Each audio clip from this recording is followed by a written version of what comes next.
저는 오늘 주신 본문의 말씀으로 고난은 있고 번성으로 라는 제목의 하나님의 말씀을 증거하겠습니다. 요셉은 애굽 왕실 친위대장 보디발의 음란한 아내 때문에 강간범이라는 억울한 누명을 쓰고 감옥에 갇힌 지 이제 만 3년 정도가 되었습니다. 히브리 청년 요셉의 해석대로 바로의 생일에 술 맡은 관원장은 무죄로 추록한 지 드디어 2년 정도가 지난 상황이죠. 형들의 시기로 말미암아 지나가던 미디안 상인들을 통해 애굽에 팔려온 지는 13년이 이제 되었습니다. 이제 요셉의 나이도 어렸던 그 나이, 10대 때의 나이가 아니라 이젠 30세가 되었습니다. 애굽은 그 생명줄과 같은 나일강 한 6,400km가 된다고 하죠. 그 나일강가에서 연속되는 두 개의 꿈을 바로가 꾸고 그것을 스스로 자신은 해석할 수가 없었습니다. 꿈에서 깨어난 바로 왕은 마음에 큰 번민이, 영적인 혼란과 그 괴로움이 가득했고 그로 말미암아 굉장히 혼란스러운 상황 가운데 있었습니다.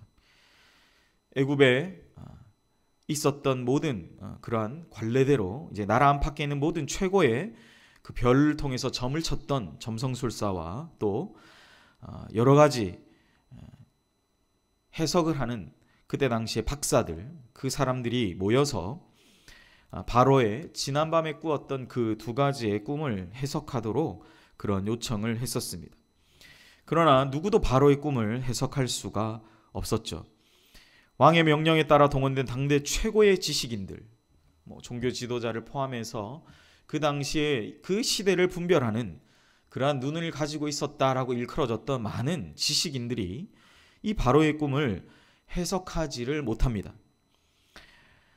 바로의 꿈을 해석하지 못하자 바로 이 왕의 심기는 매우 불편해졌고 이제 바로는 이 불편해진 심기를 토해내기 시작하면 그리고 내가 이것도 해석하지 못하느냐, 내가 여태까지 너희들을 위해서 이러한 일들 또 여러 가지를 내가 은혜를 베풀었는데 먹고 살 거 내가 다 해줬는데 이것도 해석하지 못하느냐라는 불편한 그 심기를 드러낸다면 이 초청되어 온 해석하기 위해서 모여들었던 모든 이 상류층의 지도자들의 이 목은 당장 날아갈 그러한 위기를 맞게 되는 그러한 상황이었다라는 사실이죠. 그때에 요셉의 기가 막힌 꿈 해석으로 말미암아 무죄로 추록했던 이 술 맡은 관원장의 기억이 갑자기 되살아납니다.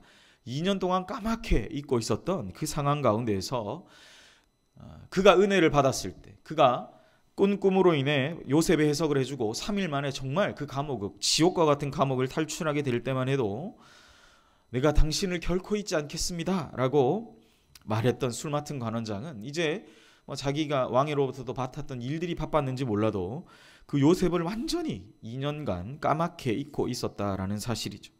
그런데 이제 다시 이러한 위기 상황이 펼쳐지자 이 술 맡은 관원장은 기가 막히게 자기의 기억의 한켠에 있었던 이 기억, 자신에게 이 감옥에서 꿈의 해석을 기가 막히게 해주었던 이 한 사람을 그가 떠올리게 됩니다. 은혜를 입었지만 그것을 까맣게 잊고 있었는데 또 위기 상황이 되자 또 그것이 생각나는 것.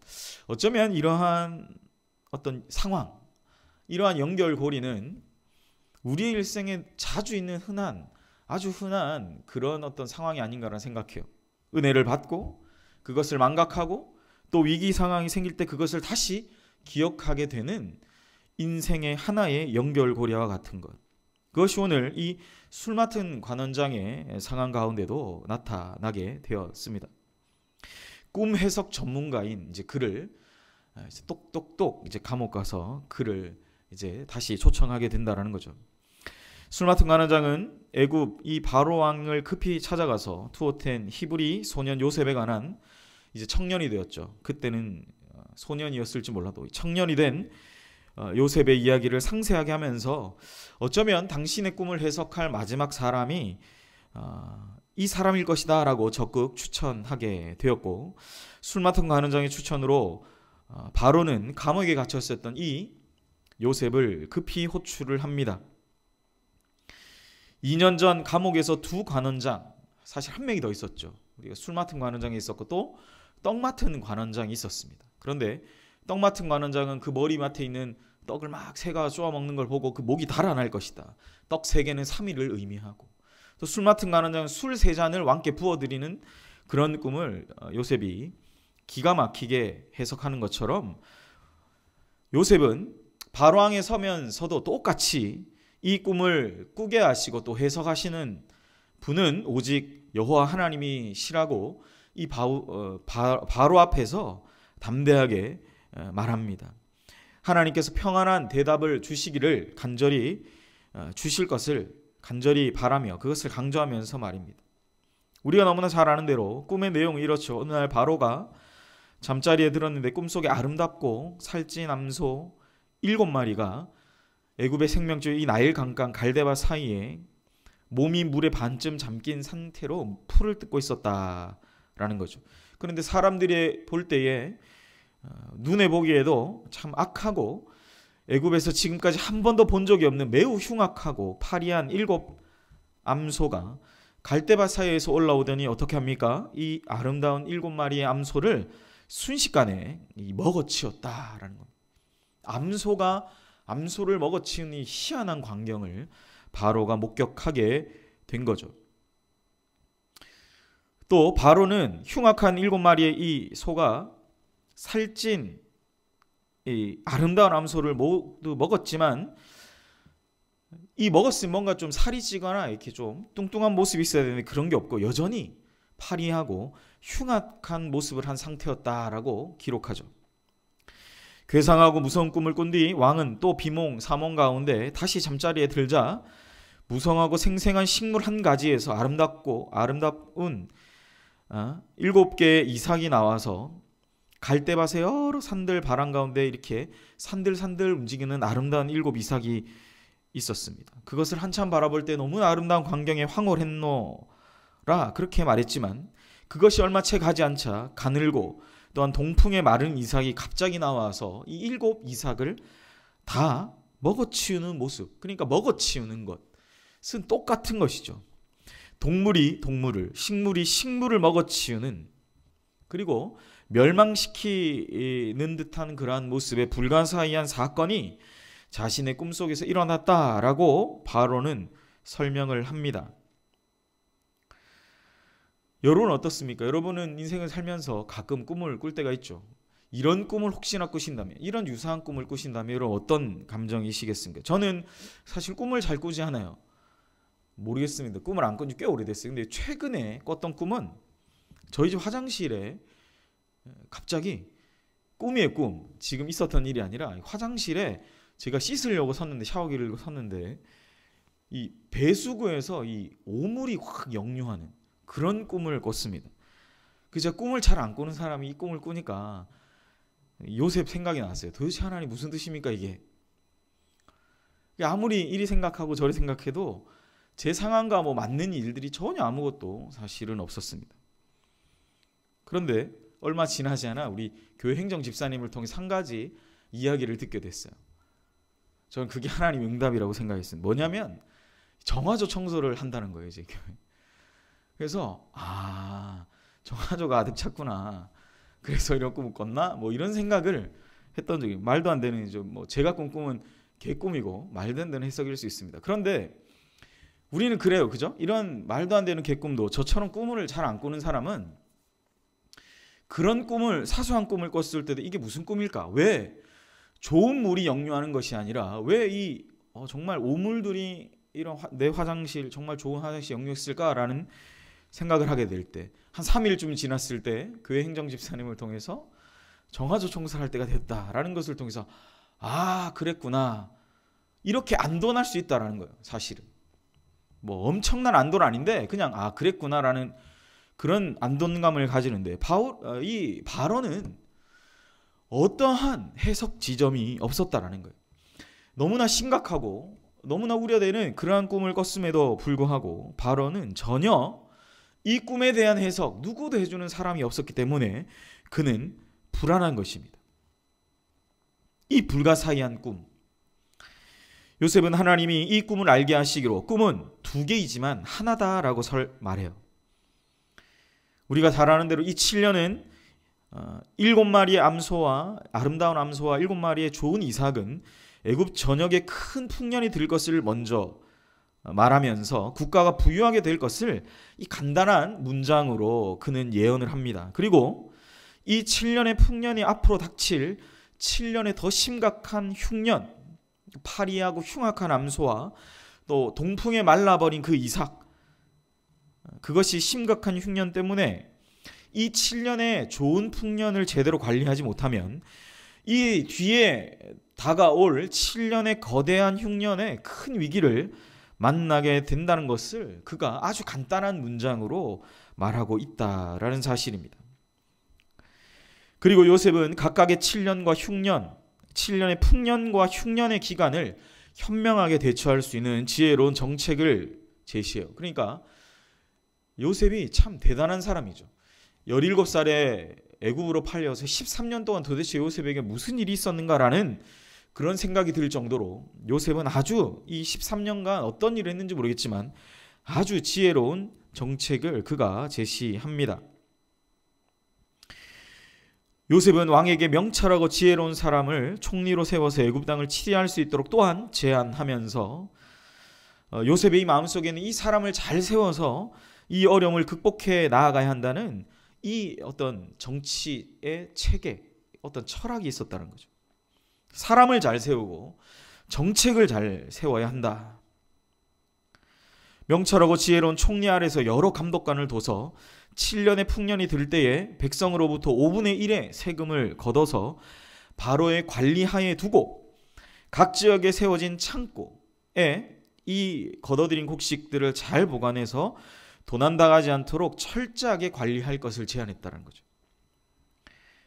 그러니까 이게 요셉 시대에는 이게 아주 지혜로운 어떤 방식이라는 거예요. 충성스러운 자, 그리고 명철하고 지혜로운 자들을 통해서 이 7년의 풍년 가운데 다가올 그 흉년, 다가올 그 고난을 철저하게 준비하라라는 것입니다. 곡식이 새어나가지 않도록 7년 동안 그것들이 빠져나가지 않도록 철저하게 관리, 감독하는 것, 이것을 요셉이 만들었다라는 거예요.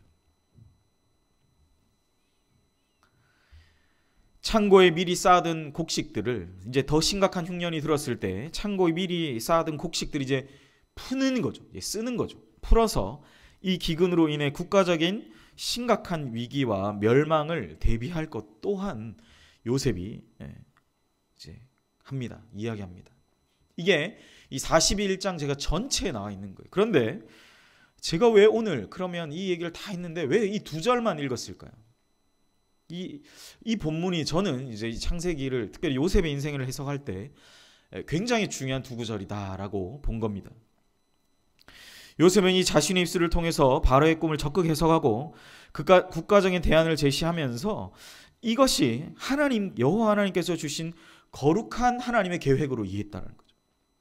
그리고 이 요셉의 탁월한 해석을 통해 가르쳐준 이 대안을 이행할 수도 있고 불이행할 수도 있잖아요.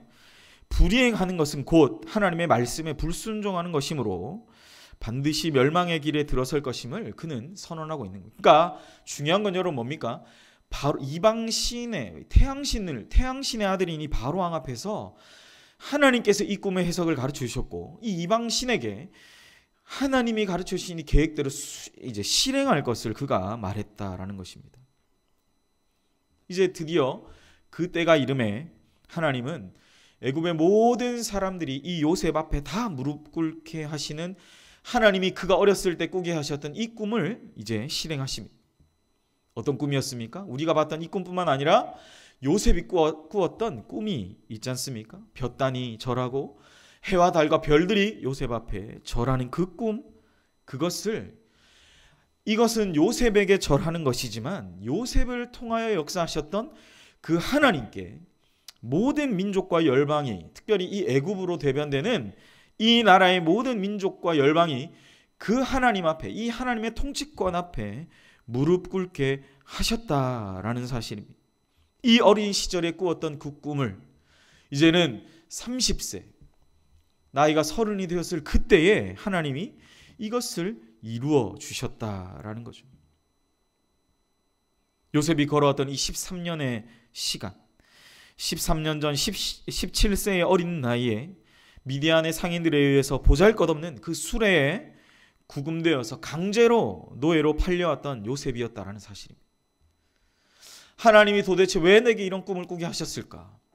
13년의 기간을 지나면서 때로는 그의 마음이 신세한탄적인 그런 고백들이 있었을 때도 있었을 거예요. 그러나 그럼에도 불구하고 그는 하나님에 대한 이 신실한 마음을 결코 잊지 않았을 것입니다. 13년 동안 이 고통을 참고 그 억울함을 이겨낸, 자기 가족으로 형들로부터 버림받았던 그 억울함을 이겨낸 요셉에게 여호와 하나님께서는 이제 이 애굽의 제2인자 총리가 되는 그 민간 수레를 타고 어이없게 끌려온 그가 이제는 총리가 되어서 탈 수만 있는 버금 수레에 앉게 해주셨다라는 거죠. 억울한 간간범으로 몰려 3년 동안이나 감옥에 있게 한 친위대장이었던 이 보디발보다 요셉이 더 높은 위치에 이제 올라가게 되었다라는 사실입니다.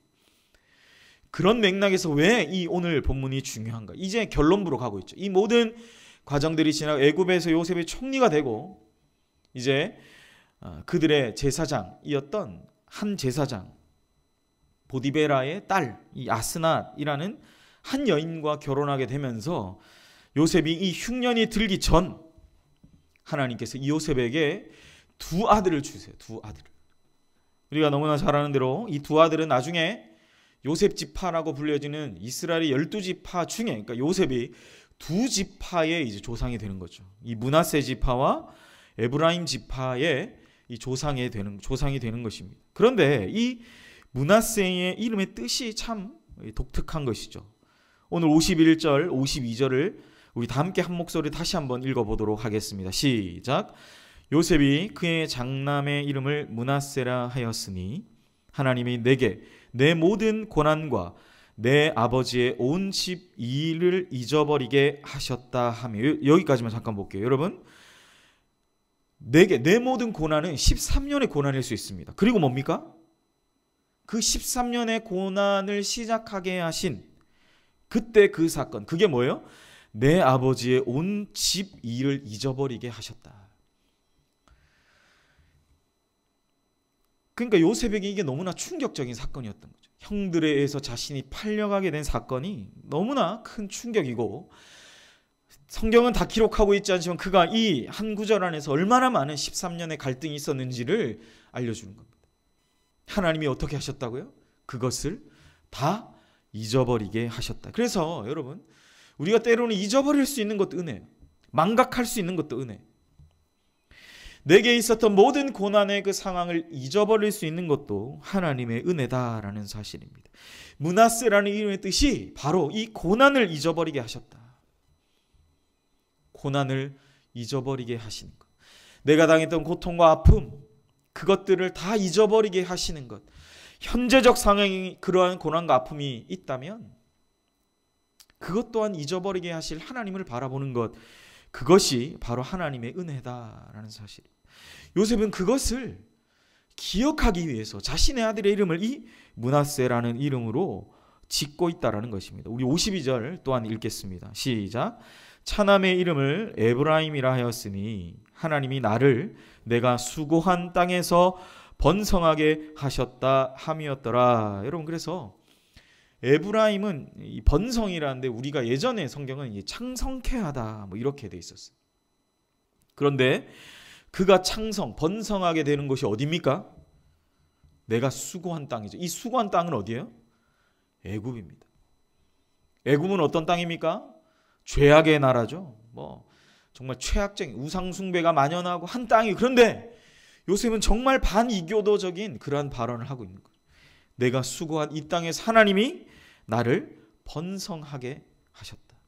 너무나 놀라운 것은 이 므낫세와 에브라임의 이름을 하나님께서 두 지파로 만드셔서 그들이 가나안 땅에서 동일하게 이 지파의 이름을 사용하게 하셨다라는 사실이죠. 사랑하는 여러분, 우리가 당면했던 모든 고난은 오늘 요셉과 같이 잊어버리는 그러한 은혜가 있으시기를 주의 이름으로 축복합니다. 망각하게 하시는 것도 하나님의 은혜예요. 너무 기억력이 좋은 사람 피곤하죠. 제가 약간 그런 사람이긴 한데 과거에 있었던 막 7년 전, 막 10년 전 이야기를 막 꺼내서 그렇게 이야기하는, 여러분 그거 너무 피곤한 일입니다. 잊어버리게 하시는 것, 망각하게 하시는 것도 하나님의 은혜인 줄 믿습니다. 그런데 이젠 그 고난은 잊게 하시고 그 고난을 딛고 하나님이 창성케 하시는, 번성하게 하시는 그 은혜가 오늘 이 아침에 예배하는 사랑하는 섬김이 모든 분들의 가정 가운데, 여러분 또한 개인 가운데 역사하시기를 주님의 이름으로 축복합니다. 저는 그래서 여러분 이 51절과 52절 아들의 두 이름을 짓는 이것이 요셉의 그 인생 가운데 그 역경을, 그 고난을 바꾸셔서 이제 정말 하나님이 나를 잘 되게 하시는구나, 내 꿈대로 되게 하시는구나 라는 하나의 분기점으로 봅니다. 그래서 저는 이 말씀을 굉장히 중요한 말씀으로 생각하고, 특별히 흉년이 들기 전 풍년에 이 두 아들을 주셨다라는 것 또한 아주 요셉의 인생에서는 중요한 상황임을 다시 한번 기억하게 됩니다. 사랑하는 여러분, 올 한 해를 이제 시작하시면서 이제 구정명절이죠. 우리가 아무리 억울한 일을 당했다 할지라도 오늘 우리가 요셉을 통하여 주신 하나님의 말씀대로 모든 천지만사를 주관하시는 그 하나님, 모든 주권이 하나님의 있음을 우리가 기억하며 우리의 모든 만사를 하나님께 맡기고 우리가 인내하며 하나님의 때가 이르렀을 때 모든 것을 갚아주시고 또 은혜를 베풀어 주신다는 이 귀한 진리의 말씀을 붙들고 새롭게 시작되는 2020년 이 한 해를 하나님의 말씀으로 시작하는 우리 모든 주님의 백성들 되시기를 주님의 이름으로 축복합니다. 요셉이 애굽에 강제로 팔려가서 13년 동안 수많은 고통을 당하다가 여호와 앞에 자신의 꿈으로 시작했던 것, 또한 바로의 꿈을 해석함으로 30세에 애굽의 총리가 되었던 이 놀라운 기사를 통하여 아무리 큰 어려움이 교회와 우리 크리스천 또한 예수님을 믿는 귀한 가정과 사역터에 찾아온다고 할지라도 눈에 보이는 쉬운 방법을 동원하는 그런 인위적인 급한 마음으로 문제를 해결하려고 시도하는 것이 아니라 우리의 모든 만사를 주장하시고 우리를 선택하시고 존재하게 하신 우리의 인생의 인도자가 되시는 하나님을 끝까지 믿고 나아가는 그런 신앙을 가지며 나아가는 우리 귀한 연희교회 모든 주님의 백성들 되시기를 주님의 이름으로 축복합니다. 나아가서 이 요셉을 애굽의 총리로 세우신 것을 통하여, 그를 통하여 이제는 자신이 정말 잊고 싶었던 그 가정, 내 가정이 나를 이렇게 됐는데 내가 그 모든 것을 잊고 싶다라고 므낫세라고 그 이름을 지었던 그 가정, 그 잊어버리고 싶었던 그 가정, 그 가나안에 있었던 그의 아버지의 집과 그의 형제들 또한 구원하시는 도구로 이 요셉을 사용하셨다라는 사실을 또한 기억하면서 요셉에게 주신 놀라운 하나님의 은총과 섭리 또한 하나님의 일하심이 가득한 새해가 되시기를 주님의 이름으로 축복합니다. 그렇게 간절히 기도하며 주님을 바라며 나아가는 우리 모두가 되시기를 주 예수님의 이름으로 축복합니다.